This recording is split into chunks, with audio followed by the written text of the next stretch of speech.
ఇక్కడ 17వ వచనంలో ఏలియా మన వంటి స్వభావం గల మనుష్యుడే, వర్షింపబడినట్లు అతడు ఆసక్తితో ప్రార్థన చేయగా 3.5 సంవత్సరాల వరకు భూమి మీద వర్షింపలేదు. 17వ వచనంలో 2 విచిత్రమైన మాటలు ఉన్నాయి. అందులో మొట్టమొదటి మాట ఏమిటంటే ఏలియా మన వంటి స్వభావం గల మనుష్యుడని రాశాడు. దేన్ని బేస్ చేసుకొని మాట రాశాడు యాకోబు అంటే, మరి రాజుల గ్రంథంలో యాకోబు గురించి ఏలియా గురించి చెప్పబడిన మాటలు. మొట్టమొదటిగా ఏలియా మరి సింపుల్ మ్యాన్, సాధారణమైన మనిషి అని చెప్పవచ్చు, మనలోంటి వాడే అని చెప్తున్నాడు. అయితే ఎందుకంటే మనలాగే ఆయన కూడా భయాలున్నాయి, చింతలున్నాయి, వర్రీలున్నాయి, బలహీనతలున్నాయి, భయాలున్నాయి. వీటన్నిటిని బేస్ చేసుకొని ఆయన ఈ మాట రాశాడు. ఏలియా మన వంటి స్వభావం గల మనుషుడే. కాబట్టి ఎందుకు అట్లా రాశాడు మీకు వచనం చూపిస్తా. మొదటి రాజుల గ్రంథం 19వ అధ్యాయం 4వ వచనం. మొదటి రాజులు 19వ అధ్యాయం 4వ వచనం. పోయి కూర్చుండి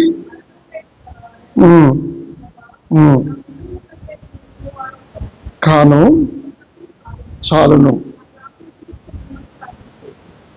ఇప్పుడు ఈయన ఆ యొక్క కర్మేలు పర్వతం మీద ఆ యొక్క బయలు ప్రవక్తల్ని చంపివేసిన వాడు 450 మంది. తర్వాత ఈయన ప్రార్థన చేయటం బట్టి ఆకాశం నుంచి వర్షం కురిసింది. ఇన్ని గొప్ప అద్భుత కార్యములు చేసిన ఈయన ఒక యజబేలుకు, ఒక పాపపు స్త్రీకి భయపడి పారిపోతున్నాడు. ఎవరైతే ఈ బయలు ప్రవక్తలను ఈయన చంపాడో, వధ చేశాడో, అప్పుడు ఆహాబు కూతురు ఏం పేరు, ఆమె పేరు యజబేలుకు ఎక్కర్లేని కోపం వచ్చింది. ఆమె చెప్పింది ఏలియా నిన్ను చంపేస్తానని చెప్పి ఆమె ఆ మాటకి ఆయన భయపడి పారిపోయాడు. అంతకన్నా ముందు దేవుడు చేతుల్లో అద్భుతాలుగా వాడబడ్డాడు, అద్భుతాలు చేసే వాడబడ్డాడు. ఇతను ఆ వెంటనే 18వ అధ్యాయంలో ఎన్ని అద్భుతాలు చేశాడో 19వ అధ్యాయంలో ఆయన భయపడి పిరికి వాళ్ళగా పారిపోతున్నాడు. ఎవరికి భయపడి చెప్పండి, ఎవరికి భయపడి? యజబేలుకి భయపడి పారిపోతున్నాడు. ఇంకా అంత మాత్రమే కాదు, ప్రభువా నా ప్రాణాన్ని తీసుకోయా అని ప్రార్థన చేస్తున్నాడు. మరి ఒక వ్యభిచారంతో స్త్రీని, భయంకరమైన పాపం స్త్రీనికి భయపడి పారిపోవటం ఏంటి ఆయన? అందుకని అంత మాత్రం ఆయన ఇంకా ఇందాక మనం చదివాము. ఇంకో వచనం ఏంటమ్మా, 4వ వచనం. తాను ఒక దిన ప్రయాణము అరణ్యంలోనికి పోయి ఒక బదరి వృక్షం కింద కూర్చుండి మరణాపేక్ష కలవాడై, యెహోవా నా పితరుల కంటే నేను ఎక్కువ వాడను కాను, ఇంత మటుకు చాలు, నా ప్రాణము తీసుకొనమని ప్రార్థన చేశాను. కాబట్టి ఏలియా ఎలాంటి ప్రార్థన చేశాడంటే భయపడ్డాడు, పిరికివాడిలాగా పారిపోయాడు. ఆయన అంటున్నాడు, ఇంకా ఆయన చేసిన ప్రార్థన ఏమిటంటే నా ప్రాణము తీసుకొనము, ఇంత మటుకు చాలు, నా ప్రాణము తీసుకొనము అని ప్రార్థన చేశాను. కాబట్టి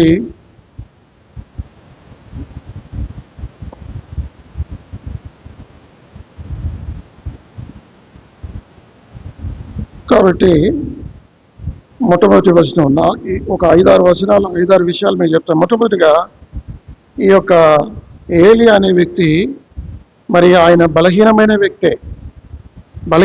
వ్యక్తే కానీ ప్రార్థించే వ్యక్తి ఆయన. ఏలియా ఎలాంటి వాడంటే బలహీనమైన వాడే, మరణించి చచ్చిపోవాలని కోరుకున్నాడు. మరి అలాంటి వ్యక్తిని దేవుడు ఎందుకు కోరుకున్నాడంటే అతను ప్రార్థనాపరుడు, అతను బలహీనమైన వ్యక్తే, అతను భయపడే వ్యక్తే, పారిపోయే వ్యక్తే, మరణాన్ని కోరుకునే వ్యక్తి. కానీ అతనిలో ఉన్న గొప్పతనం ఏమిటంటే ఏమిటి చెప్పండి? ప్రార్థించే వ్యక్తి. He was a simple man but prayerful man. అది గొప్ప సంగతి. కాబట్టి నా వాక్యం ఏంటంటే సాధారణంగా మరి యాకోబు 5:17 వచనంలో రాయబడింది, మన వంటి ఏలియా, చదవండి, ఏలియా మన వంటి స్వభావం గల మనుషుడే. కాబట్టి స్వభావం గల సింపుల్ మనిషి, స్వభావం రీత్యా మన వంటి వాడే కానీ మనలాంటి వాడు ప్రార్థన లేనివాడు కాదు. ఏలియా బలహీనమైన వ్యక్తి కానీ మనలాంటి స్వభావం గల వ్యక్తే కానీ అతను గొప్ప ప్రార్థనాపరుడు. ఆ సంగతి మీరు ముందు జ్ఞాపకం చేసుకోవాలి. అయితే ఇప్పుడు ఇంకొక సంగతి నేను మీకు జ్ఞాపకం చేసేది ఏమిటంటే, ఎవరైనా వర్షము కురవని ప్రార్థన చేస్తారు, అంతే కదా? ఎవరిని ప్రార్థన చేస్తారు. కానీ ఏం చేసి ఎవరు ప్రార్థన చేస్తారంటే, ఆకాశం నుంచి వర్షాన్ని కురిపించమని ప్రార్థన చేశాడు, కురవద్దని ప్రార్థన చేసిండు. నేను సరిగ్గా చెప్తున్నాను కదా? ఆయన ఎవరిని ప్రార్థన చేసిండు? ప్రభువా, ఆకాశం నుంచి వర్షాన్ని, ఎవరైనా ఎవరిని ప్రార్థన చేస్తారు, వర్షం కురువు ప్రభువా, మేలు చేయ ప్రభువా అని ఆశీర్వాదాల కోసం ప్రార్థన చేయమని చెప్తారు. కానీ ఏమని ప్రార్థన చేశాడు? వర్షమును రాకుండా ఉండి చేయ ప్రభు అని ప్రార్థన చేశాడు. ఇది చాలా విచిత్రమైన ప్రార్థన. కాబట్టి ఎందుకు ఈ ప్రార్థన చేశాడు? ఎవరన్నా ఆశీర్వాదం కోరుతారు, మేలుతో కోరుతారు. కానీ నేనేమో వర్షాన్ని కురవని ప్రార్థన చేయాల్సింది పోయి ముందు ఏమని ప్రార్థన చేశాడు? 3.5 సంవత్సరములు అతడు ఆసక్తితో ప్రార్థన చేయగా 3.5 సంవత్సరాల వరకు భూమి మీద వర్షింపలేదు. ఇది చాలా విచిత్రం. మీరు ఇది గమనించారా? ఆవిడ వర్షింపదు ప్రభు అని ఎందుకు ఆయన అట్లా ప్రార్థన చేశాడు? ఒకవేళ అట్లాంటి ప్రార్థనలు దేవుడు వింటాడా? అట్లాంటి ప్రార్థనలు వింటాడా దేవుడు? వినడు. కానీ ఇక్కడ విన్నాడు. కారణం ఏమిటంటే, మీకు వచనం చూపించింది చెప్తాను.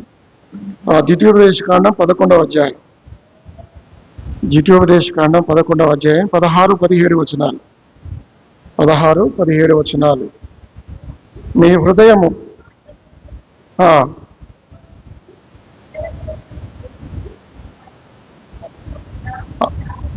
చూసారా?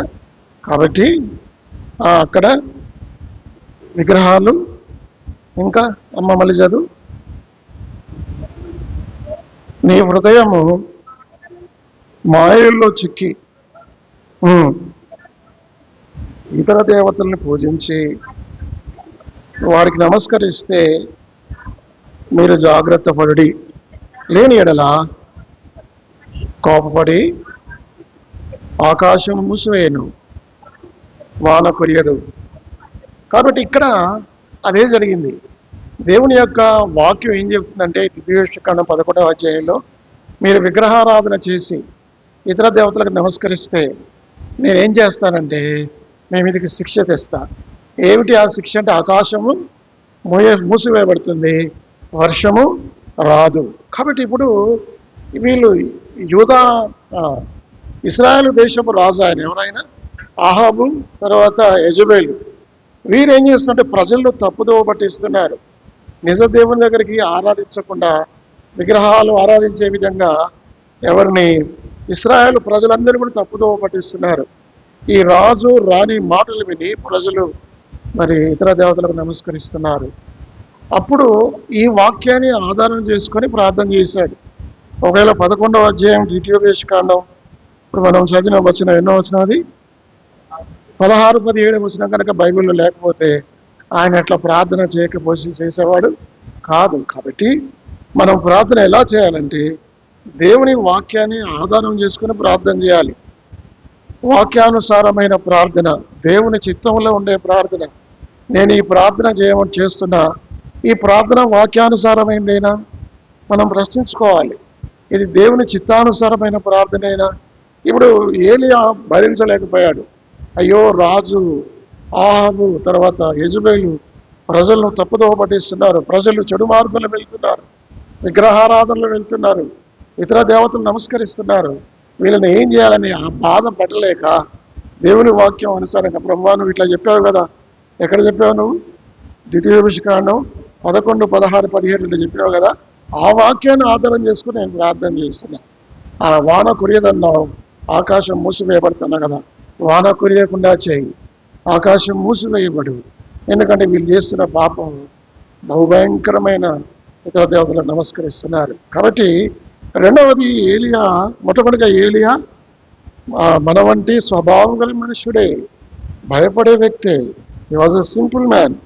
రెండవది ఏమిటంటే ఆయన చేసిన ప్రార్థన స్పిరిచువల్ ప్రేయర్, వాక్యానుసారమైన ప్రార్థన.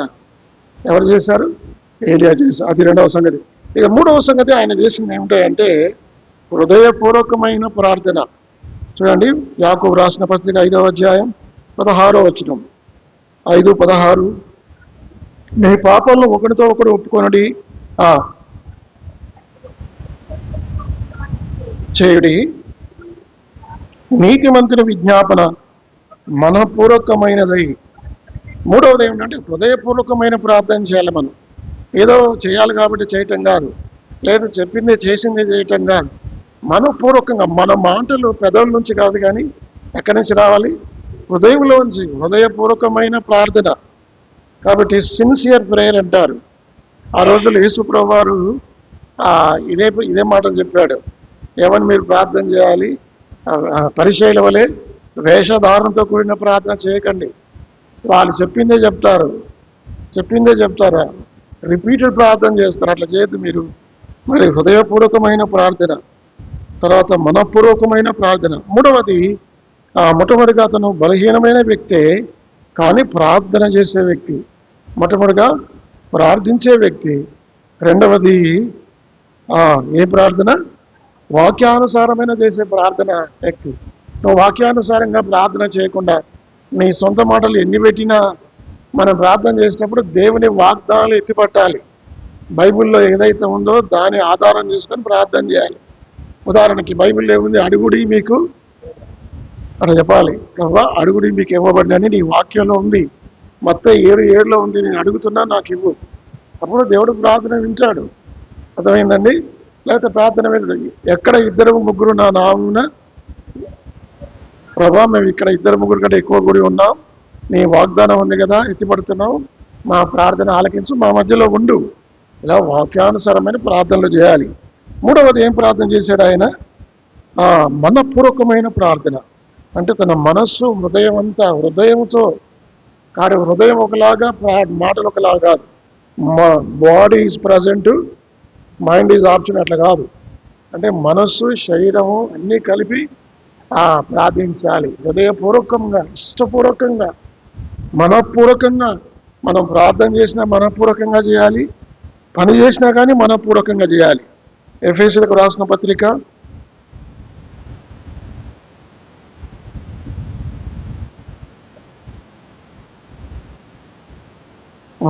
6వ అధ్యాయం, ఎఫెసీ 6వ అధ్యాయం 7వ వచనం. కాక చేసినట్టే ఇష్టపూర్వకంగా. అక్కడ ఇష్టపూర్వకంగా అంటే మనపూర్వకంగా అన్నమాట. ఎట్లా చేయాలి మనం? ఇష్టపూర్వకంగా, మనపూర్వకంగా. ఇంకా కొలస్సీ 3లో ఇంకా బాగుంది. కొలస్సీ 3లో అక్కడ ఏముంటుందంటే 23వ వచనం చదవండి. 3:23.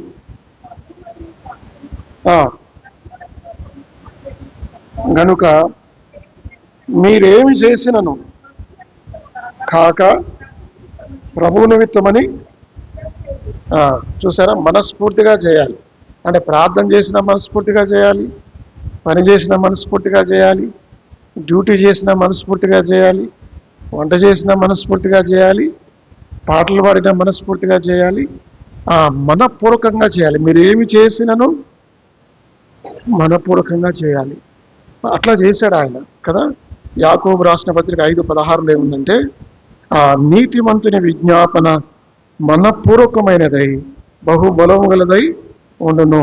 కాబట్టి ఆ విధంగా మూడవదిగా మన ప్రార్థన ఎలా ఉండాలి?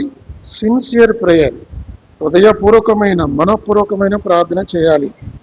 అది ఇట్లా యాకోబు చేశాడు. ఎవరైనా ఏలియా చేశాడు. అది మూడవది. నాలుగవది, ఏలియా ఎలా చేశాడంటే విశ్వాస ప్రార్థన. చూడండి ఆ మాటలు యాకోబు రాసిన పత్రిక 2:15. విశ్వాస సహితమైన ప్రార్థన ఆ రోగిని స్వస్థపరుచును.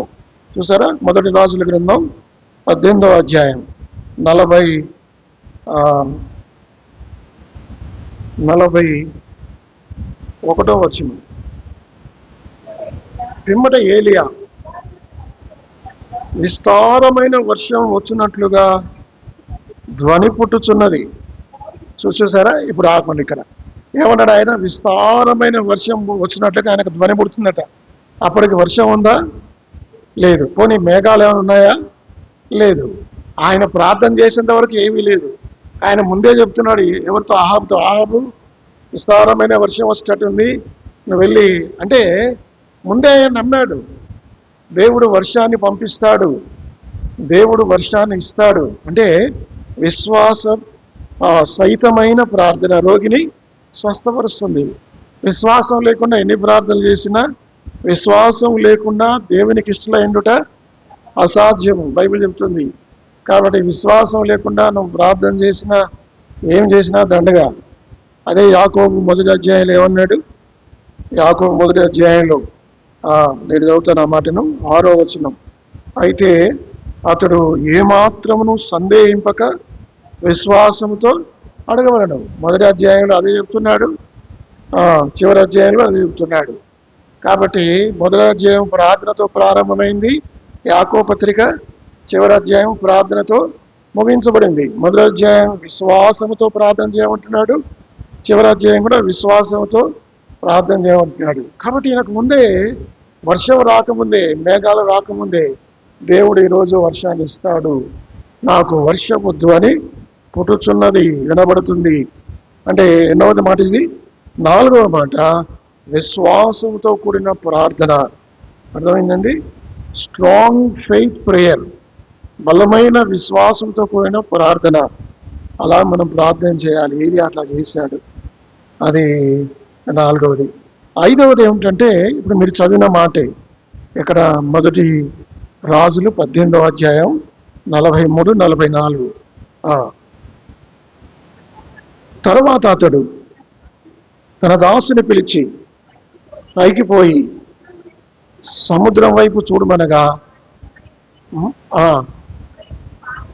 పార చూచి ఏమీ కనబడలేదనగా, అంటే ఎన్నిసార్లు ప్రార్థన చేశాడు ఆయన? 7 సార్లు ప్రార్థన చేశాడు. ఇక మనమైతే ఒకసారి ప్రార్థన చేసి పంపుతాం దాసుని, వర్షం వస్తుందా? రావట్లేదు. 2వసారి ప్రార్థన చేస్తాం, వర్షం వస్తుందా? ఆ పనుడు చెప్తాడు, అయ్యా వర్షం వస్తలేదు. 3వసారి ప్రార్థన చేస్తాం, ఇంక వర్షం వస్తుందా అడిగితే ఏమంటాడు అతడు? వర్షం రావట్లేదు. అప్పుడు అంటే ఇది మనం దేవుని చిత్తం కాదు కాబోలు. 3 సార్లు కదా ముమ్మారు ప్రార్థించారు యేసు ప్రభు, ముమ్మారు ప్రార్థించారు పౌలు. కాబట్టి ఇది దేవుని చిత్తం కాదేమో అందుకని మనం ప్రార్థనలు ఆపేస్తాం. కానీ ఆయన ఏం చేసేట పట్టుదల వదలకుండా ప్రార్థన చేశాడు. 1, 2, 3, 4 ఇంకా మళ్ళీ పంపిస్తున్నాడు. మళ్ళీ 5వసారి ప్రార్థన చేశాడు, పంపించాడు సముద్రం వైపు. ఏ సముద్రం వైపు చూడాలి? ఏ సముద్రం అది? మధ్యధారా సముద్రం. మధ్యధారా సముద్రంలోంచి మేఘాలు వస్తాయి. కాబట్టి ఇప్పుడు చెప్తున్నాడు 6వసారి, 7వసారి. అప్పుడు 7వసారికి ఏమైందంటే ఇంత మేఘం కనబడ్డది. అంటే పట్టుదల వదలకుండా ప్రార్థన. దీని ఏమంటారు ఇంగ్లీష్లో? స్టడీ ఫాస్ట్ ప్రేయర్ కదా. పట్టుదల వదలకుండా ప్రార్థన చేయాలి. చూడండి ఆ మాట రోమా 12:12. రోమా 12:12. నిరీక్షణ గలవారై సంతోషించుచు ఓర్పు గలవారై ప్రార్థన యందు పట్టుదల కలిగి ఉండుడి. ఏలియా వర్షాన్ని ఎలా కురిపించాడంటే ఇన్ని స్టెప్స్ ఉన్నాయి. మొట్టమొదటిగా అతను ప్రార్థనా పరుడు, బలహీనుడే కానీ ప్రార్థన చేసేవాడు. రెండవది అతను ఏంటంటే వాక్యానుసారమైన ప్రార్థన చేస్తాడు కాబట్టి వర్షం కురిసింది. ఇక 3వది హృదయపూర్వకమైన, మనపూర్వకమైన సిన్సియర్ ప్రేయర్ చేశాడు. ఇక 4వది విశ్వాస ప్రార్థన, విశ్వాసహితమైన ప్రార్థన చేశాడు. ముందే నమ్మాడు, వర్షము వంటి ధ్వని నాకు వినబడుచున్నది. కాబట్టి విశ్వాసం అంటే ఏమిటంటే అదృశ్యమైనవి ఉన్నవాటకు రుజువై ఉన్నది. కాబట్టి ముందే మనం నమ్మాలి. కాబట్టి నేను చూస్తే నమ్ముతుంటే కాదు. మా ఊర్లో మేము చిన్నప్పుడు 18 సంవత్సరాల వయసు ఉన్నప్పుడు మా ఊరికి ఒక ఆయన వచ్చాడు, కొర్నేలియస్ పాస్టర్. ఆయన మహిమలోకి వెళ్ళాడు. అయితే ఒకడు ఆయనతో ఆర్గ్యుమెంట్ చేస్తున్నాడు. ఏమైనా ఆర్గ్యుమెంట్ చేస్తున్నాడు? దేవుని చూపించు, నేను నమ్ముతా అంటాడు. ఎక్కడికెళ్ళి చూపించడైనా? అప్పుడు ఆయన చాలా తెలివైనాడు, ఆయన చురుకైనాడు. నువ్వు పోయి ఆ కరెంటు తీగలను పట్టుకో, కరెంటు వస్తుందో రాదో నాకు చెప్పు అన్నాడు. కరెంటు తీగలను పట్టుకో, కరెంటు వస్తుందో రాదో నాకు చెప్పు, ఒకవేళ కరెంటు వస్తే వస్తుందని చెప్పు అన్నాడు. కాబట్టి కరెంటు తీగలు చూస్తే మనకేమనిపిస్తుంది? కరెంటు ఉన్న అట్లే కనబడుతుంది, కరెంట్ లేకుండా అట్లా కానీ మనం ఏం నమ్మాలి? విశ్వాసంతో ఉంది నమ్మాలి. కరెంట్ లేదని మరి పొరపాటున పోయి పట్టుకుంటా అనుకో, వాడు వస్తాడు. కాబట్టి ఏదైనా విశ్వాసం ఉండాలి. కాబట్టి ఏలియా అట్లా నాలుగవది ఎన్నో ప్రార్థన ఇది, నాలుగవ ప్రార్థన. ఐదవది పట్టుదల విడకుండా ప్రార్థన చేశాడు. 1, 2, 3, 4, 5, 6, 7 సార్లు పట్టుదల విడకుండా ప్రార్థన చేశాడు. ఎఫెసీయులకు రాసిన పత్రిక 6వ అధ్యాయం, ఎఫెసీ 6వ అధ్యాయంలో పౌలు అట్లా చేయమని చెప్తున్నాడు. 18వ వచనం నుండి, ఆత్మ వలన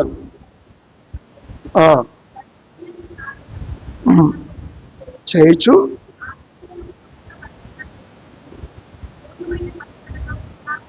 పూర్ణమైన పట్టుదలతో విజ్ఞాపన చేయొచ్చు.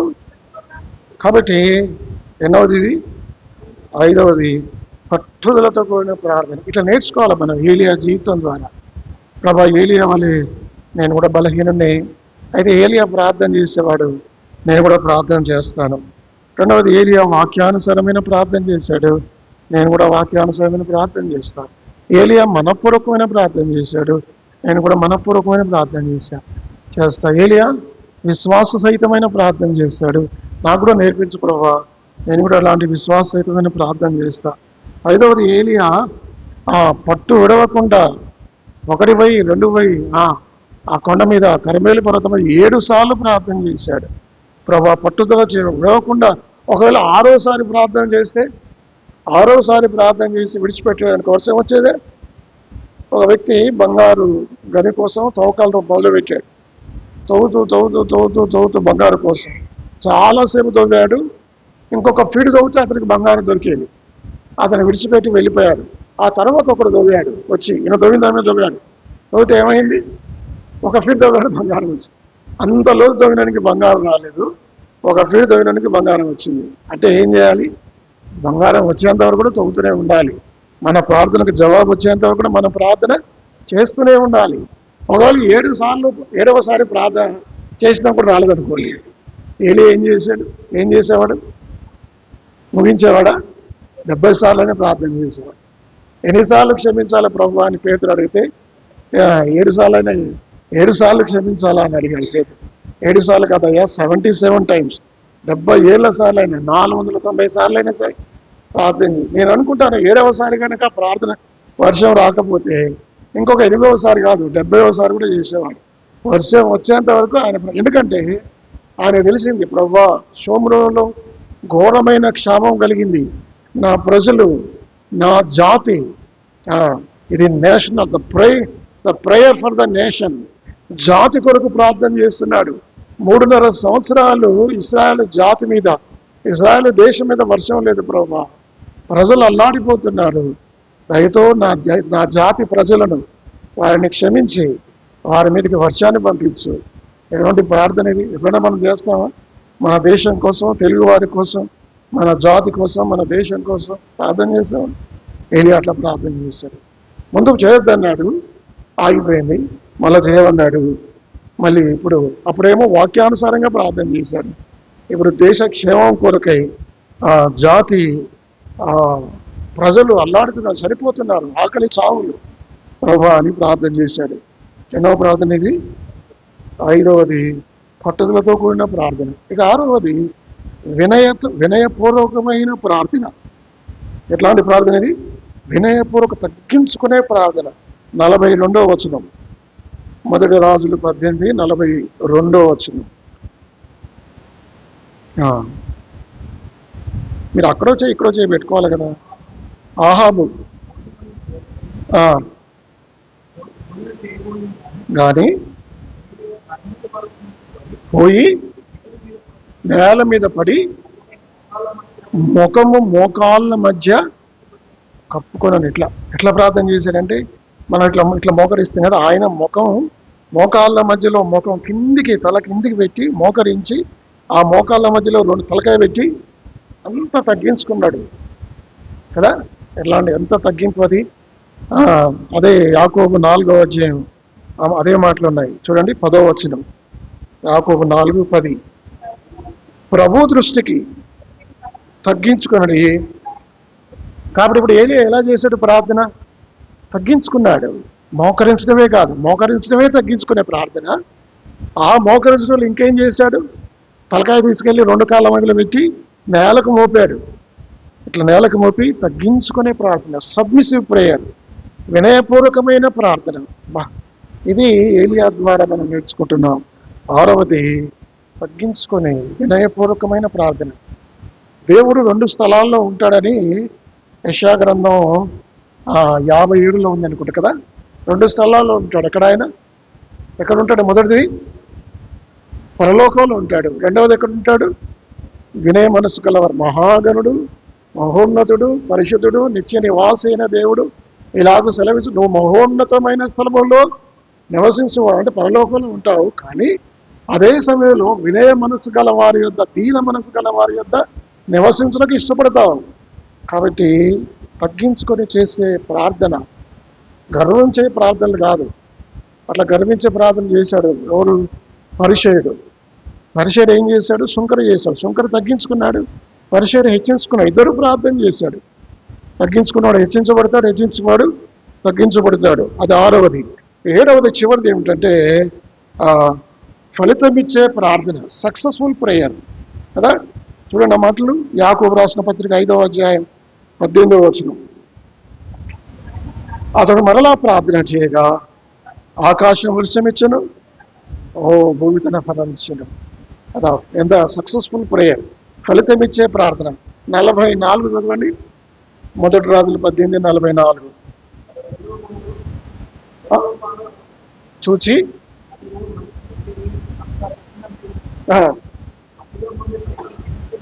ఎక్కుచున్నదా నేను ఏలియా పోయి మోపైన వర్షం ఉంచాలి సోదర. ఎక్కడున్నది? అది చదవండి. ఎన్నో వచ్చినావు అది? ఎక్కడున్నా? ఎన్నో వచ్చినావు అది? 45. అది చదవండి. అంతలో ఆకాశం మేఘములతోనూ గాలితోనూ గాలివానతోనూ కారు కమ్మెను, మోపైన వాన కురిసెను గనక. చూసారా? మోపైన వర్షం. అసలు వర్షం అంటే ఏందో మర్చిపోయారు వాళ్ళు. 3.5 సంవత్సరాలు వర్షం కురకపోతే ప్రజలు ఎట్లా ఉంటుంది? నేను అదే భయపడతా. ప్రతి మృగశీర కార్తీకి భయపడతా నేను. ప్రభా, ఈ దేశాన్ని నువ్వు కరుణించకపోతే ఋతుపవనాలు, ఏ ఋతుపవనాలు అవి? ఈశాన్య నైరుతి ఋతుపవనాలు కదా, సౌత్ ఈస్ట్ మాన్సూన్స్ కనుక రాకపోతే ప్రభా మా దేశం ఏమవుతుంది? కేరళ తీరాన్ని కనుక ఋతుపవనాలు దాటకపోతే ఈ 140 కోట్ల మంది ప్రజలు ఏమవుతారు ప్రభా?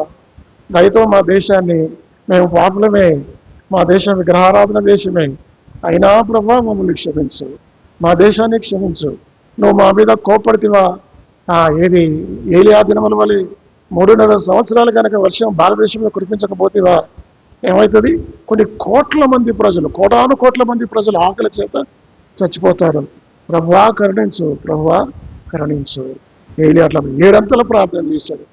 మొట్టమొదటిగా బలహీనుడే కానీ ప్రార్థించే మనిషి. తర్వాత 2వది వాక్యానుసారంగా చేసే ప్రార్థన చేసే మనిషి. 3వది హృదయపూర్వకమైన మనపూర్వకమైన ప్రార్థన చేశాడు. 4 విశ్వాస ప్రార్థన. 5 పట్టుదలతో కూడిన ప్రార్థన, స్టడీ ఫాస్ట్ ప్రేయర్. 6 సబ్మిసివ్ వినయపూర్వకమైన ప్రార్థన. 7వది ఫలితమిచ్చే ప్రార్థన, సక్సెస్ఫుల్ ప్రేయర్. ఇదేనో ఏలియా వల్లే మనం కూడా ఆ 7 లక్షణాలు నేర్చుకుని మనం కూడా ప్రార్థన చేయడానికి దేవుడు మనకు సహాయం చేయను.